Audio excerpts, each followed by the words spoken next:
चलो कल जहाँ छोड़ा था वहां से आगे शुरू करते हैं। पेज नंबर 90 ऊपर से पहला पैराग्राफ। वहां छोड़ा था कि किस प्रकार से जो पैसे की शक्ति है, पैसे के जो अंदर किस प्रकार का जो एक सम्मोहन है उसके बारे में हम पढ़ रहे थे। तो भगत वाले जो चूरण भगत जी है, जो चूरण वाले भगत जी है, उनके ऊपर किस प्रकार से उस पैसे की सम्मोहन शक्ति का काम या उसकी जो मोह पाश है वो नहीं जकड़ पाते। क्यों? क्योंकि उनके अंदर क्या आत्मसंतोष की प्रवृत्ति, यानी भगत जी के अंदर एक आत्मसंतोष की प्रवृत्ति है, उनके अंदर एक आत्मसंतोष है जिसके कारण पैसा उनके ऊपर कुछ भी अपना रुतबा या अपनी जो ताकत है वो बखेर नहीं पाता। अब देखो आगे क्या कह रहे हैं कि कहीं आप भूल न कर बैठिएगा, इन पंक्तियों को लिखने वाला मैं चूरण नहीं बेचता हूं। मतलब ऐसा हो सकता है जैसे अपन ये भाई हो सकता है ये खुद ही चूरण बेचने वाला हो, तो लेखक ये कह रहा है कि ऐसा मत सोचना कि मैं ही चूरण बेच रहा हूं, क्योंकि मैं चूरण बेचने वाला नहीं हूं। जी नहीं, ऐसी हल्की बात भी ना सोचिएगा, मतलब इस प्रकार से हल्की बात भी नहीं सोचिएगा। यह समझिएगा कि लेख के किसी भी मान्य पाठक से उस चूरण वाले को श्रेष्ठ बताने की मैं हिम्मत कर सकता हूं, और न ही यह सोचिएगा कि लेख के किसी भी मान्य पाठक से उस चूरण वाले को श्रेष्ठ बताने की, मतलब जो पढ़ने वाले हैं वो ये मतलब वो ये कह रहा है लेखक कि मैं ऐसा नहीं कह रहा हूं कि आप में से या आप पढ़ने वालों से वो भगत जी श्रेष्ठ है।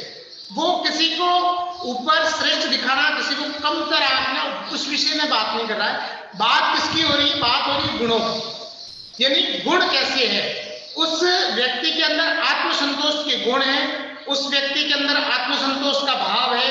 इस कारण से जिस उसको जो आवश्यकता होती है अपनी आवश्यकता की पूर्ति के लिए ही वो जाता है, और अपनी आवश्यकता पूर्ति होने के बाद दूसरी वस्तु के विषय में या दूसरी तरफ वो देखता भी नहीं है। पाठक से उस चूर्ण वाले को श्रेष्ठ बताने की मैं हिम्मत कर सकता हूं, तो कि ऐसा भी नहीं है। क्या जाने उस भोले आदमी को अक्षर ज्ञान तक है भी या नहीं। जरा मैं बता दूं कि वो आप जो पढ़ने वाले उनसे श्रेष्ठ है, लेकिन हो सकता है जो चूर्ण वाले भगत जी है उनको अक्षर ज्ञान भी है कि नहीं, पढ़े लिखे है कि नहीं है, वो चूर्ण बनाना जानते हैं, वो उनकी क्या है कला, वो उनका एक अपना ज्ञान है। लेकिन उसके लिए जरूरी नहीं है कि वो एक अच्छे पढ़े लिखे वगैरह हो, तो वो आवश्यक नहीं है। और बड़ी बातें तो उसे मालूम क्या होगी, और हम आप न जाने कितनी बड़ी बड़ी बातें जानते हैं, और हम आप मतलब बड़ी बड़ी दार्शनिक बातें हर कोई कर लेता है, लेकिन उन बड़ी बातों के विषय के अंदर उनके ऊपर जो मूल रूप से ध्यान देने वाली जो बात होती है, उनको अपने जीवन में जो लागू करने वाली बातें होती है, बस उसके ऊपर हम ध्यान नहीं दे पाते हैं। इससे यह भी हो सकता है कि वह चूर्ण वाला भगत हम लोगों के सामने एकदम नाचीज आदमी हो।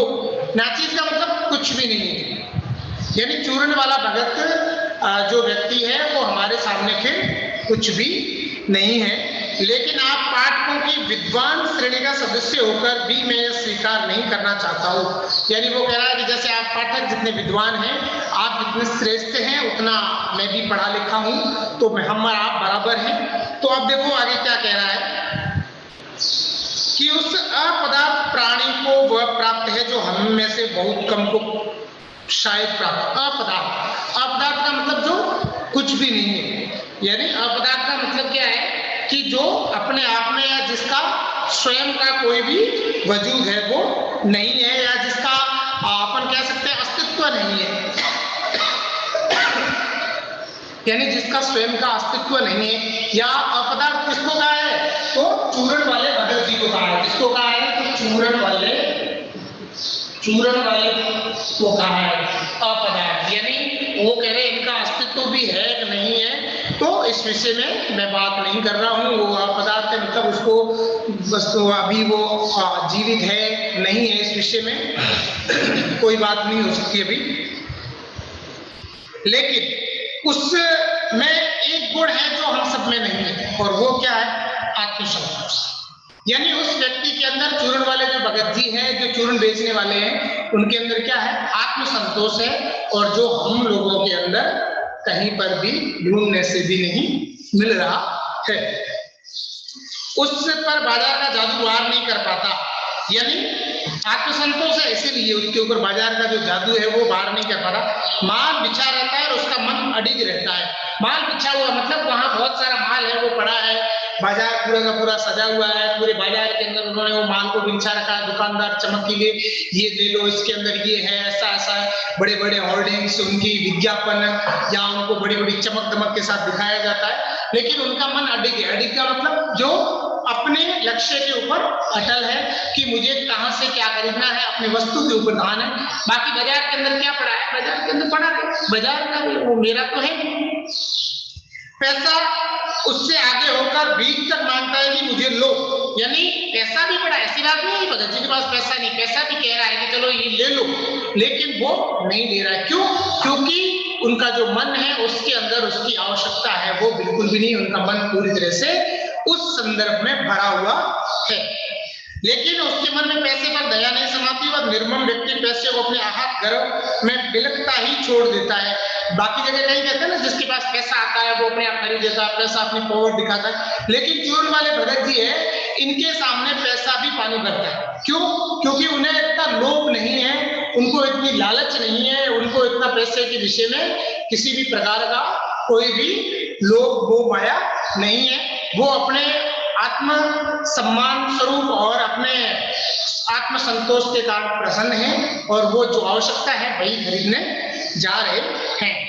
ऐसे आदमी के आगे क्या पैसे की व्यंग्य शक्ति कुछ भी चलती होगी? अब ऐसे आदमी के आगे पैसे की व्यंग्य शक्ति का मतलब होता है ना, जैसे कुछ पड़ा है, महंगी चीज है, तो मतलब मन में आता है यार अपने पास पैसे होते तो अपन भी देता। इसका मतलब ये है कि पैसा हमारे ऊपर व्यंग्य कर रहा है कि देख तेरे पास पैसा नहीं है, अगर तेरे पास पैसा होता तो मैं तेरे पास होता। तो इस प्रकार की ये जो होता है ना, इसको व्यंग्य शक्ति बोलते। क्या वह शक्ति कुंठित रहकर सल्लज ही ना हो जाती होगी? सल्लज का मतलब इज्जत रहित भी हो जाती होगी, मतलब कुछ तो उसको शर्म वगैरह भी आती होगी। तो इस प्रकार का जो तैयार हुआ है। अब देखो आगे क्या कह रहा है, पैसे की व्यंग्य शक्ति सुनिए, वह दारुण है। दारुण का मतलब जो रोने जैसा या जिसको बहुत ज्यादा आवश्यकता है। मैं पैदल चल रहा हूँ कि पास की धूल उड़ाती निकल गई मोटर। अब मतलब उसकी कितनी करुणा है।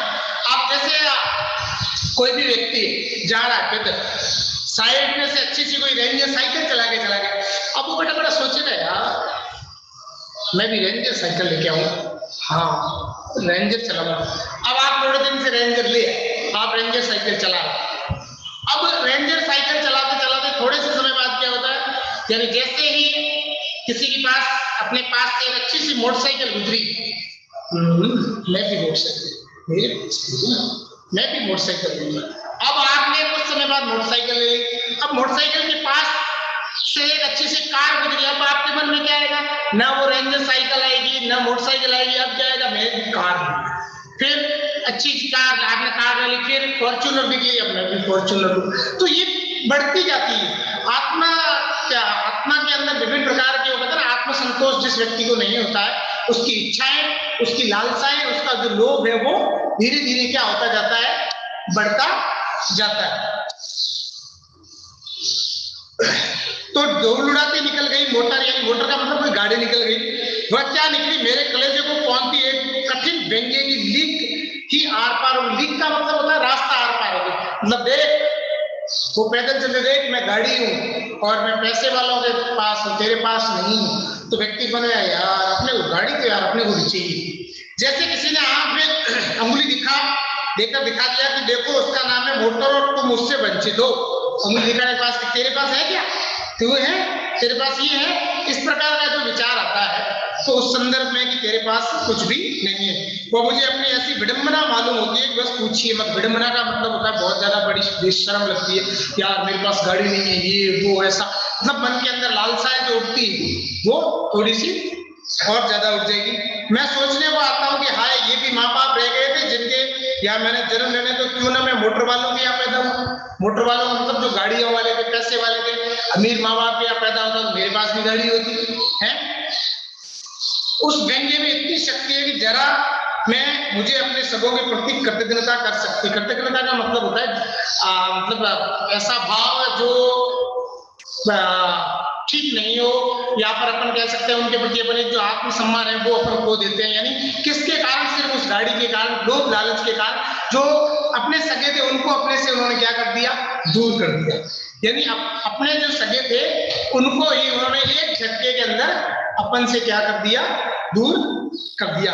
लेकिन क्या लोग वैभव की यह व्यंग्य शक्ति उस चूर्ण वाले को अकिंचित कर मनुष्य के आगे चूर चूर होकर ही नहीं रह जाती? चूर चूर क्यों कहो, पानी में अकिंचित कर। अकिंचित कर का मतलब ये होता है कि अपन जिसको कह सकते हैं ना अर्थहीन। अकिंचित कर का मतलब क्या हो जाएगा? अर्थहीन, यानी जिसका कोई अर्थ नहीं है। अब यही गाड़ी चूर्ण वाले भगत जी के आगे से निकलती तो भले क्या रही ना, चूर्ण वाले भगत जी का बड़ी अच्छी बात है, जिसके पास बढ़िया रहे। क्यों? क्योंकि उनके अंदर इस प्रकार का आत्मसम्मान है कि उनके अंदर लोभ है वो बिल्कुल भी थोड़ा सा रत्ती भर भी टिक नहीं पाता है। लेकिन क्या लोभ वैभव की व्यंग्य शक्ति उस चूर्ण वाले अकिंचित कर मनुष्य के आगे चूर चूर होकर भी नहीं रह जाती? क्यों चूर चूर हुई उसके आगे? क्योंकि उनके लिए अर्थहीन क्यों है? ये उनके लिए कोई महत्व क्यों नहीं रखती? तो ये उनके लिए कोई महत्व इसलिए नहीं रखती क्यों? क्योंकि वो स्वयं है, वो आत्मसम्मान है, उनके पास आत्मसंतोष है और वो किसी भी विषय में इस प्रकार का नहीं सोचते हैं। चूर चूर क्यों कहो, पानी पानी मतलब क्यों? क्योंकि वो उनकी चाह बिल्कुल भी नहीं है। तो वह क्या बल है जो स्त्री के व्यंग्य के आगे ही अजय ही नहीं रहता, बल्कि मानो उस व्यंग्य की क्रूरता को पिघला? ऐसी उनके पास क्या ताकत है? ऐसी उनके पास क्या ताकत है जो उसके सामने खड़ी नहीं बल्कि एक चट्टान ही बाकी खड़ी रह जाती है और वो उनको पूरी तरह से क्या कर देती है? क्रूरता से पिघला देती है। तो उस बल का नाम जो दो पर निश्चय उस तल की वस्तु नहीं है जहां पर संसारी वैभव फलता फूलता है। मतलब ये जो सामान्य सा मोह माया भोग विलास कर रहे हैं तो इस लेवल का वो नहीं है, वो आत्मा के लेवल का, यानी व्यक्ति के वास्तविक धरातल के लेवल का है। तो वह कुछ अपर जाति का तत्व है, यानी ऊपर के जाति का है। लोग स्पिरिचुअली कहते हैं, यानी वास्तविक रूप से कहते हैं, वास्तविक रूप से जो कहते हैं ना उसके विषय में अब वो देखो क्या कह रहे हैं, आत्मिक धार्मिक नैतिक कहते हैं। मुझे योग्यता नहीं कि मैं उन शब्दों में अंतर देखूं और प्रतिपादन करूं, यानी जो आध्यात्मिक दृष्टिकोण से कहते हैं या किस दृष्टिकोण से कहते हैं। तो वो ये कह रहे हैं मेरे अंदर इतना सामर्थ्य नहीं है कि मैं उनके अंदर ऊंच नीच जैसे वैसे ये करूं, मुझे शब्दों से सरोकार नहीं है, मैं विद्वान नहीं कि शब्दों पर अटकूं। लेखक ये कह रहा है कि मैं विद्वान तो हूं नहीं जो शब्दों के ऊपर अटकूं, मुझे जो मूल विषय समझाना है, मुझे मूल बात है वो समझानी है। लेकिन इतना तो है कि जब तृष्णा है बटोर रखने की, स्पृहा का मतलब क्या होता है? जहाँ चाह बहुत ज्यादा होती है, मेरे पास ये भी नहीं है मैं वो भी ले लूंगा, मुझे ये भी चाहिए, मुझे ये भी चाहिए, है ना? जहाँ इच्छा होती है, क्या मतलब हो जाएगा स्पृहा? इच्छा, यानी व्यक्ति की इच्छा है ना, वहां व्यक्ति का मन है वो बहुत ज्यादा खुलेगा। और जहां व्यक्ति की इच्छा नहीं है, इतनी वो इच्छाओं के ऊपर पूरी तरह से दबा हुआ नहीं है, तो वहां व्यक्ति खुला रहता है। वह उस बल का बीज नहीं है, बल्कि यदि उस बल को सच्चा बल मानकर बात की जाए तो कहना होगी संचय की तृष्णा और वैभव की चाह में व्यक्ति की निर्बलता ही प्रमाणित है। यानी संचय की तृष्णा, संचय का मतलब है एकत्रित करना, यानी कहते हो ना कि ये भी मैं ले लूं, वो भी मैं ले लूं, ये भी मेरे पास होना चाहिए, वो भी मेरे पास होना चाहिए, ये मेरे पास आ जाए, ये इसको भी मैं इकट्ठा कर दूं। वैभव का मतलब मेरे पास बहुत ज्यादा पैसा होना चाहिए, मेरे पास ये होना चाहिए, गाड़ी बंगला ये वो ऐसा वैसा। तो बहुत सारी जो चीजों की चाह एकत्रित करने की जो चाह होती है, तो वो व्यक्ति की निर्बलता, मतलब उससे का मतलब ये है कि व्यक्ति क्या है, मन से क्या है, कमजोर है, मन से उसके पास इतनी पावर नहीं है, मन से उसके पास इतना आत्मसम्मान नहीं है, मन से उसके पास इतना आत्मबल नहीं है। निर्बल ही धन की ओर झुकता है, यानी जो निर्बल व्यक्ति होता है, ये निर्बल का मतलब क्या, शरीर से नहीं मन से, वह अबलता है मतलब बल रहिता है। वह मनुष्य पर धन की और चेतन पर जड़ की विजय, यानी व्यक्ति के ऊपर धन जीत जाता है और चेतना के ऊपर मूर्खता है वो जीत जाती है। एक बार चूर्ण वाले भगत जी बाजार चौक में दिख गए। बाजार चौक का मतलब जैसे बाजार के अंदर चौराया होता है और उसके चारों तरफ बाजार लगा हुआ होता है, तो उस चौक के ऊपर यानी चारों तरफ दुकानें हैं, वहां दिख गए। मुझे देखते ही उन्होंने जय जय राम किया, मैंने भी जय जय राम कहा। अब ये समझा रहे हैं कि उनकी आंख खुली, उनकी आंखें बंद नहीं थी ना, उस समय वो बाजार को किसी बात कोस रहे मालूम होते। बाकी कोई जाते नहीं यार, क्यों सजा के रखते, देख देख के जी दर्द होता है यार, ये भी दूर सिर्फ बंद रखी दुकान वाले, ऐसा भी नहीं पड़ा है, जिसको लेना होगा लेगा, मुझे मेरी वस्तु से मतलब है, जो मैं लेने आया हूँ वो ले लूंगा, बस बात तक। तो राह में बहुत लोग, बहुत बालक मिले जो भगत जी द्वारा पहचाने जाने के इच्छुक थे, मतलब वो भी उनसे बातचीत कर रहे थे। भगत जी ने सबको हंसकर पहचाना, सबका अभिवादन किया और सबको अभिवादन किया, यानी सब ने से नमस्कार लिया और उनको वापस दिया। इससे तनिक भी यह नहीं कहा जा सकता कि चौक बाजार में होने में उनकी आंखें किसी से भी कम खुली थी, लेकिन भौचके हो रहने की लाचारी उन्होंने, भौचके होने का मतलब था मुंह फाड़ के देखना, ये भी अरे वाह, अरे ये, अरे इतना ये है, अरे वाह ये इतना, अरे देखो ये बाजार क्या है। तो इस प्रकार से वो मतलब पागलों की तरह देखने की उनकी प्रवृत्ति नहीं थी। व्यवहार में पशुपेश उन्हें नहीं था, मतलब ये लूं वो लूं ऐसा नहीं था, जो चीज उन्हें आवश्यक लेनी थी वो ले लेते। कोई से भी खड़े नहीं थे, वह रह जाते थे, मतलब कोई से खड़े रहना मतलब अरे यार क्या है, किसी को देख करके पूछते इस प्रकार से भी नहीं थे। भांति भांति के बढ़िया माल से चौक भरा पड़ा था। उस सब के प्रति अप्रीति इस भगत के मन में नहीं थी। अप्रीति का मतलब है किसी भी प्रकार का अप्रेम, किसी भी प्रकार की द्वेष वगैरह उनके मन में उनके प्रति नहीं था। जैसे उस समूचे माल के प्रति भी उनके मन में आशीर्वाद हो सकता, यानी उनके मन में आशीर्वाद ही था, विद्रोह नहीं, प्रसन्नता ही है भीतर, यानी भीतर ही भीतर प्रसन्नता ही है, क्योंकि कोई रिक्त भीतर नहीं है। देखता हूं कि खुली आंखें, तुष्ट और मग्न, एकदम अच्छे तरीके से मस्ती के साथ वह चौक बाजार में से चलते जाते हैं। राह में बड़े बड़े फैंसी स्टोर पड़े रह जाते हैं, कहीं भगत नहीं रुकती। फैंसी स्टोर का मतलब बड़े बड़े जहां पर माल वगैरह बिकता है वो वहां पड़े, लेकिन भगत वहां पर नहीं रुकते हैं।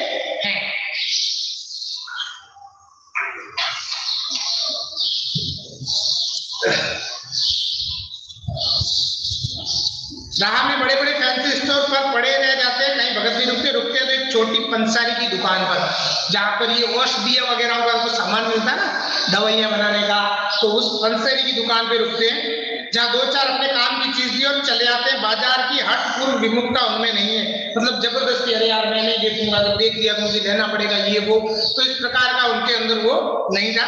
लेकिन अगर उन्हें जीरा और काला नमक चाहिए तो सारे चौक बाजार की सत्ता उनके लिए तभी तक उपयोगी जब तक वह जीरा मिलता है। मतलब उनके लिए बाजार जब तक उपयोगी है, जीरा और काला नमक मिल रहा है तो बाजार उनके लिए उनकी उपयोगिता है।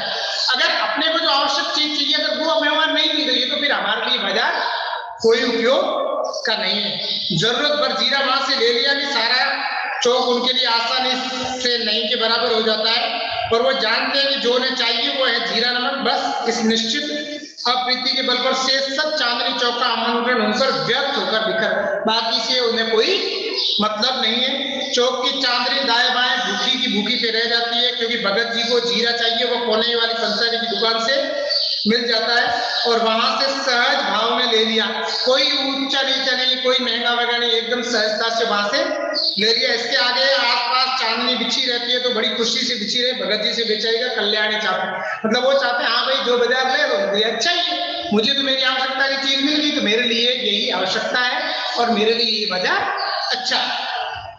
मुझे ज्ञात होता है कि बाजार को सार्थकता भी वही मनुष्य देता है जो जानता है कि वह क्या चाहता है। तो ध्यान रखना, बाजार की सार्थकता सबसे पहले किसमें, तो बाजार की सार्थकता इसमें है कि हम जो आवश्यकता का सामान हम ले रहे हैं अगर वो हमें बाजार से मिला तो बाजार की सार्थकता है, ठीक है। और बाजार के लिए हम कब सार्थक हैं, तो जो जानता है कि क्या चाहता है और जो नहीं जानते कि क्या चाहते हैं, अपनी परचेजिंग पावर के गर्भ में अपने पैसे से केवल एक विनाशक शक्ति, शैतानी शक्ति, व्यंग्य की शक्ति ही बाजार को देते हैं। अब मतलब जिसको जरूरी नहीं है लेकिन फिर भी चलो अरे हाँ ये ले लो, हाँ ये ले लो, और जिसी की मिसेज साथ में, श्रीमती जी साथ में, अरे ये ले लूं, वो उसके घर पे देखा था, फलानी आंटी के देखा था, उस आंटी के ये देखा था, उस आंटी के पास ये बड़ा देखा था, इस आंटी के पास ये देखा था, ये ले लूं वो ले लूं।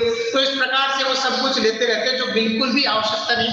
ऐसे लोग होते हैं वो ऊंचे दामों के अंदर, एक तो उनका पैसा ज्यादा होता है और फिर लोग देखा देखी करते हैं, होड़ाहोड़ी करते हैं और उसके चक्कर में अपने स्टेटस को मेंटेन रखने के चक्कर में फिर बाकी लोग भी उनसे खरीदार देखा देखी करके और बाजार पे टूट पड़ते हैं।